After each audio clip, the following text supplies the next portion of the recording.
கோலி talk Kollywood news. Rajinikanth Rajamouli இணைந்தால் என்ன ஆகும்? இந்திய சினிமாவில் கான் நடிகர்கள் 500 கோடிகளை தாண்டி வசூல் சாதனை புரிந்தாலும் மக்கள் மனசுல மிக பெரும் சூப்பர் ஸ்டாரா இருக்கிறவரு ரஜினிகாந்த் மட்டும்தான். ரஜினியோட ஹீரோயிசம் எப்படிப்பட்டதுன்றதை இந்திய சினிமா ரசிகர்கள் அறிவாங்க. இல்லனா ரஜினி ஜோக்ஸ்ன்றது அவ்வளோ பாப்புலர் ஆகி இருக்குமா? பாகுபலி 2 படத்தின் மூலம் இந்திய திரையுலகத்துல வசூல் இயக்குனரா உயர்ந்து நிற்கிறாரு ராஜமௌலி. ரஜினி ராஜமௌலி 2 பேருக்குமே இணைந்து படம் பண்ணணும்ன்றது நீண்ட நாளாவே ஆசை. பாகுபலி 2 படத்தை பாராட்டி ரஜினிகாந்த் ட்வீட் செய்ய, அதுக்கு ராஜமௌலி பதில் ட்வீட் செய்ய கடந்த 2 நாட்களா அது பரபரப்பாயிட்டு இருக்கு.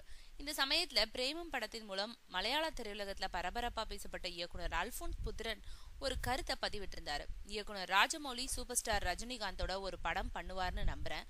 அப்படி ஒண்ணு நடந்தா உலக பாக்ஸ் ஆபீஸ்ல அவதார் படத்தோட சாதனை 2வதா போயிடும்னு பதிவிட்டிருக்காரு.